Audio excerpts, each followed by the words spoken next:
విశారద్ మహారాజ్ గారు ఈ హ్మ్. మావోయిస్ట్ కీలక నేత హిడ్మా మరణించారు. ఆయన ఏది నమ్మారో ఆ పందా రైట్ ఆర్ రాంగ్ అనే విషయం పక్కకు పెడితే, ఆ పందా కోసం ముందరికెళ్లారు.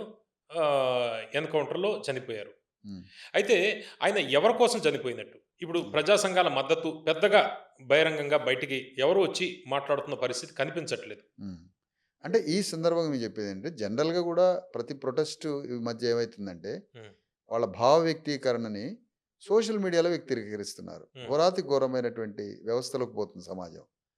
అంటే ప్రతిదీ సోషల్ మీడియాలో వ్యక్తీకరించడం. ప్రజా ఉద్యమాన్ని నిర్మించకుండా. ఇప్పుడు నాలాంటి వాడు అంటే ఒక చిన్న ఈ ఉదాహరణ చెప్తున్నా. నాలాంటి వాడు 20 ఏళ్ల నుంచి ప్రజల్లోనే మాకు వేరే పనే లేదు. ప్రజల్ని ఆర్గనైజ్ చేయడం, ప్రజలు నిర్మించడం, ఒక పెద్ద తాత్వికంగా ప్రజల్ని నిర్మించడం, అనేక విషయాల్లో పోరాటాలు చేయటం. ఇయన్నీ చేస్తుంటే ఎవరో మీలాంటి వాళ్ళు యూట్యూబ్‌లో పెడుతుంటే, ఆ యూట్యూబ్‌లో పెడుతుంటే నన్ను మిమ్మల్ని యూట్యూబ్‌లో చూస్తున్నాను సార్, మిమ్మల్ని యూట్యూబ్‌లో చూస్తున్నాను సార్ అంటారు. హ్మ్. కానీ నేను చేసేది ప్రజా ఉద్యమం. ప్రజా ఉద్యమం చేస్తాను అనే రోజులు పోయినాయి. ప్రజా ఉద్యమం చేసే వ్యక్తిని మిమ్మల్ని యూట్యూబ్‌లో చూస్తున్నాం అంటారు. అంటే మేము నిర్మించేది ప్రజా ఉద్యమం. ఇదంతా ఎందుకు చెప్తున్నానంటే, మీరు హిడ్మా పట్ల నిరసన లేదంటే అభిప్రాయ వ్యక్తీకరణ ప్రజా ఉద్యమంగా బయటకొచ్చి ప్రజల ద్వారా మీటింగులు పెట్టి నిరసించట్లే. ఎక్కడ నిరసిస్తారు వాళ్ళు? ఫోన్‌లల్లా, సోషల్ మీడియాలో స్క్రీన్‌ల ముందు మాట్లాడుతున్నారు. హ్మ్. అంటే ఏదేమైనప్పటికీ శాతం తగ్గింది స్పందన. ఎందుకంటే రాజ్యానికి భయపడి కావచ్చు. హిడ్మా ఆస్తులు ఎన్ని ఉండొచ్చంటారు? హిడ్మాకి తనకు ప్ర సొంతంగా తన ఆస్తులు పెంచుకోవడానికి ఏదైనా ప్రయత్నించాడా? రెక్కలే ఆస్తిగా బ్రతికే వ్యక్తి ఉంటాడండి. హ్మ్. రెక్కలే ఆస్తి. రెక్కలే ఆస్తి. సమాజం కాబట్టి సిగ్గు, ఇజ్జతు ఉండాలి కాబట్టి బట్టలేసుకున్నాడు అతను. ఎవరి కోసం చనిపోయినట్టు? అతను ఒక ప్రాలిటేరియట్. హ్మ్. ప్రాలిటేరియట్. అంటే రెక్కలే ఆస్తిగా బతికే జీరో పర్సన్. హ్మ్. అతని తల్లి ఏడుస్తున్నది చూసారా? ఆ ఏడుపు ధ్వని.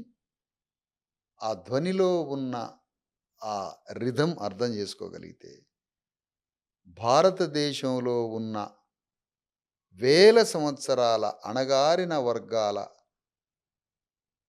కన్నీరంతా కలిపి ఏడిస్తే హిడ్మా తల్లి ఏడుపు.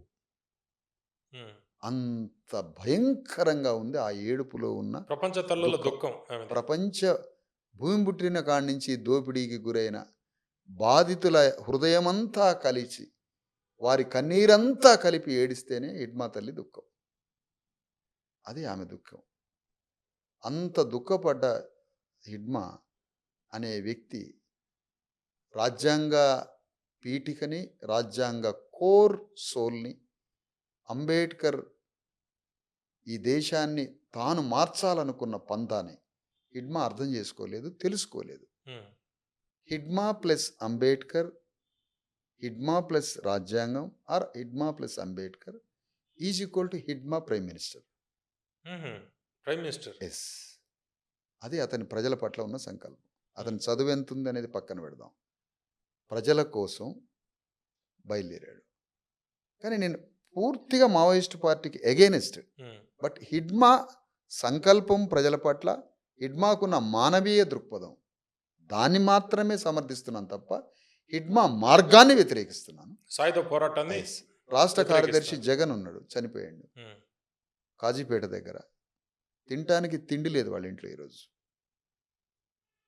ఇట్లా కొన్ని వందల వేల మంది మావోయిస్ట్ మార్గంలోకి పోయి, కమ్యూనిస్ట్ పార్టీ మార్గంలోకి పోయి, వాళ్ళంతా అంబేడ్కర్‌కి, ఫూలేకి, రాజ్యాంగానికి దొరకలేదు. దొరికినట్టయితే మా అణగారిన వర్గాలు ఈ దేశంలో ఎప్పుడో అధికారానికి వచ్చేటోళ్ళు. అంటే అంటే సాయుధ పోరాటం కాకుండా ఆయన రాజ్యాంగాన్ని గౌరవించి ఉంటే ప్రైమ్ మినిస్టర్ అయ్యేవాడంటారు దేశానికి. 100% ఈ దేశాన్ని పరిపాలకుడయ్యేటోడు. అది ప్రైమ్ మినిస్టర్ రూపమా? హ్మ్. మరో ఈ దేశాన్ని పరిపాలించేటోడు. ఎందుకు ఒక ఆ రాష్ట్రానికి కమిట్మెంట్ ఆ హిడ్మాకున్న కమిట్మెంట్ కమిట్మెంట్. అది మానవీయ కమిట్మెంట్. కానీ పాత్ హ్యూమన్ రాంగ్. ఫేస్. బట్ పందా రాంగ్. 100% పాత రాంగ్. హ్మ్. అసలు ఆ పాతకి భూమి మీద చోటే లేదంటున్నాం ఈరోజు. హ్మ్. ఆ పాతకి భూమి మీద చోటే లేదు అసలు ఆ పాతకి. భూమి మీద అభిప్రాయంతో రాజ్యానికి వస్తున్నారు. నీ ఒపీనియన్ బిల్డ్ చేసుకో. నీ ఒపీనియన్‌కి ఒక ఫిలాసఫీ నేర్చుకో. ఆ ఫిలాసఫీ తోటి నీ సోల్‌ని కన్‌స్ట్రక్ట్ చెయ్యి. నీ సోల్ నుంచి నీ ఒపీనియన్‌ని బ్యాలెట్ బాక్స్‌లో ఎయి. బ్యాలెట్ బాక్స్‌లో నుంచి పవర్ వస్తది బయటికి. అవును. ఇది డెమోక్రసీ, ఇది గణతంత్రం. ఇది రాస్తున్నది. ఇది జరుగుతున్నది వరల్డ్ మొత్తం. మావోయిస్ట్ తీవ్రవాదం, ఎక్స్‌ట్రీమిస్ట్ ఎందుకు ఇంకా? ఎక్కడిది ఎక్స్‌ట్రీమిజం? ప్రపంచంలో భూగోళంలో భారతదేశంలో లెఫ్ట్ ఎక్స్ట్రీమిస్ట్, లెఫ్ట్ టెర్రరిజానికి, వామపక్ష తీవ్రవాదానికి అణగారిన వర్గాలు బలి అయిపోయినంత బలి భూగోళ చరిత్రలో ఇంతవరకు జరగలేదు. కారణం ఏంటి? మేము మావోయిస్ట్ పార్టీలో చనిపోయిన అగ్రవర్ణాల పట్ల కూడా మేము సానుభూతిగానే ఉంటాం. ఎంతోమంది రెడ్లు తమ జీవితాలను ధారపోసి చచ్చిపోయారు, అవును. కాదనట్లేదు. కీలకంగా ఉన్నారు. అగ్రవర్ణాలు చనిపోయారు, కాదనట్లే. కానీ 95% మా చావులు జరిగినాయి, 99% మా చావులు జరిగినాయి. దాన్ని ఎందుకు మరి లెక్కలో తీసుకోదు సమాజం? తెలంగాణ ఉద్యమం జరిగింది. తెలంగాణ ఉద్యమంలో సింగిల్ 1% కూడా, బిలో 1% అప్పర్ కాస్ట్ చచ్చిపోయారు. వెలమ చనిపోలే ఒక్కళ్ళు కూడా, బ్రాహ్మణ ఒక్కళ్ళు చనిపోలే, రెడ్లు మాత్రం 5-6 చనిపోయారు. మిగతా వాళ్ళు మొత్తం బీసీ ఎస్సీ ఎస్టీలే. ఎందుకు చనిపోయినాం మేము? ఆ కాంట్రిబ్యూషన్ మేము మాట్లాడొద్దా? మేము బలైపోయింది మేము మాట్లాడొద్దా? కమ్యూనిస్ట్ పార్టీలో, మావోయిస్ట్ పార్టీలలో మేము చచ్చిపోయినాం బీసీ ఎస్సీ ఎస్టీలో. మాకు కన్నతల్లి లాంటి, మాతృదేవత లాంటి మా విముక్తి కోసం రాసిన ఆ రాజ్యాంగ సిద్ధాంతం దగ్గరికి మేము పోలేదు. అది మాకు సమాధానం దొరకని, ఈ యుగానికే దొరకని బాధ అది మాకు. అందులో చనిపోయిన అగ్రవర్ణాల పట్ల 100% సానుభూతి ఉంది. ఎందుకు ఉండదండి? ఒక మనిషి చనిపోతే ఎందుకు ఉండదు?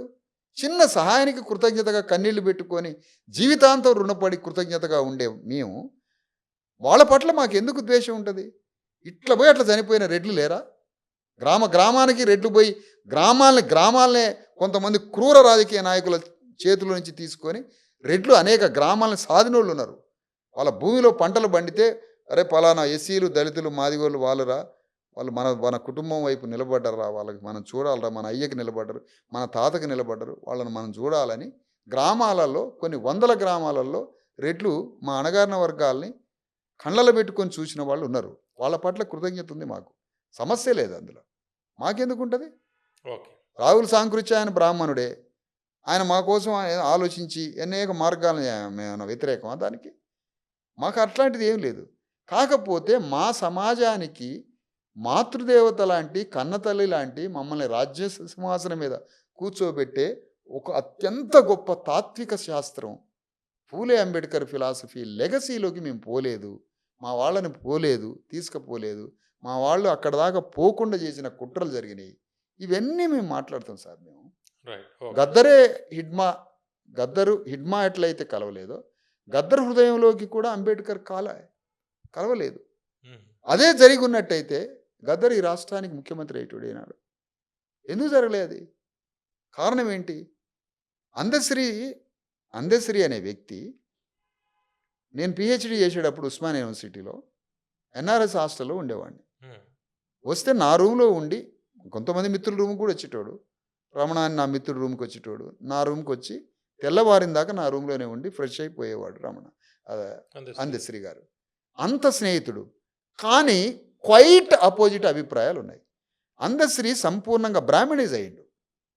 కుల వ్యవస్థలో ఉన్న మాదిగల యొక్క అస్తిత్వం, మాదిగల యొక్క పాత్ర, మాదిగల యొక్క వివక్షత గురించి మాట్లాడకుండా పూర్తిగా తాను బ్రాహ్మణైజ్ అయిపోయి, మాదిగ కులం అంటే తన అభిప్రాయం అది. మాదిగలు ఎక్కడున్నారు, అస్పృశ్యుడి పాత్ర ఏంటి, అస్పృశ్యుడు ఎంత వివక్షతకు గురవుతున్నాడు అని మాదిగల యొక్క పాత్ర వైపు అందశ్రీ చూడలేదు. అందశ్రీ మానవతావాది, దాన్ని కాదనట్లేదు. అందశ్రీ ప్రేమ గల్లవాడు, నిస్వార్థపరుడు, అన్ని గుణాలు సుగుణాలు అందశ్రీలో ఉన్నాయి. కానీ మనందరి విముక్తి అంబేద్కర్ సిద్ధాంతంలో దాగి ఉన్నది కదా. మనందరి విముక్తి ఫూలే అంబేద్కర్ చాతుర్వర్ణ బ్రాహ్మణీయ వైదిక సిస్టంలో మేము బందీలై సంఖ్యలు పడి 2500 సంవత్సరాలు బలైపోయినాం కదా. దాని నుంచి లిబరేట్ చేయడానికి ఫూలే అంబేద్కర్లు రాజ్యాంగం ఒక ప్రపోజల్ డాక్యుమెంట్ దేశం ముందుకు తీసుకొచ్చారు కదా. మరి కుల వ్యవస్థలో ఉన్నటువంటి మాదిగలు ఎక్కడున్నారు, బీసీలు ఎక్కడున్నారు, అణగారిన వర్గాలు ఎక్కడున్నారని మా విముక్తి గీతాన్ని ఏనాడు అందశ్రీ పాడలే.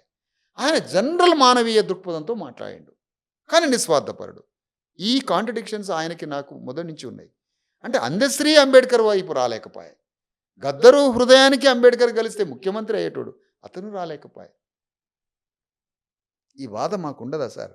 మా మీద ఎందుకు ఇంత స్ట్రెయిన్ పడుతుంది? నాలాంటి వాడి మీద ఇంత స్ట్రెయిన్ ఎందుకు పడుతుంది? తెలంగాణ ఉద్యమంలో తిరుగుతున్న ప్రజలంతా తెలంగాణ రాని అని.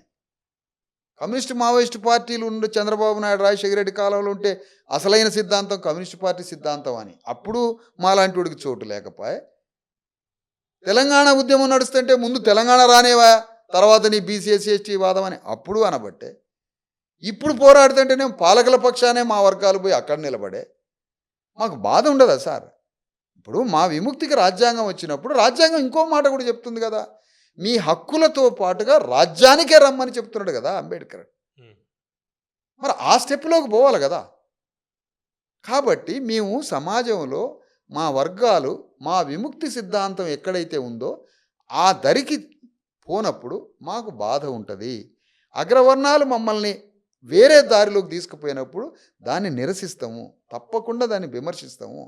అగ్రవర్ణాల్లో మా కోసం, మా పేదల కోసం ప్రాణాలని, జీవితాలని, ఆస్తుల్ని మా కోసం బలి చేసుకొని మా కోసం నిలబడ్డ అగ్రవర్ణాల పట్ల యుగయుగాలు కృతజ్ఞతతో ఉంటాం. ఓకే. మాకున్న స్వభావం అది. ఓకే. మాకు ద్వేషం లేదు. కానీ ఆక్రోశంలో, కోపంలో మాట్లాడతాం. మాట్లాడినప్పుడు క్షమాపణలు కూడా చెప్తాం మేము. సమస్య లేదు. పవన్ గారు.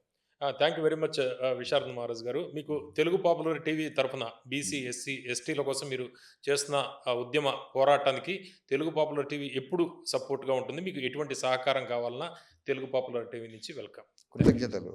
Thank you.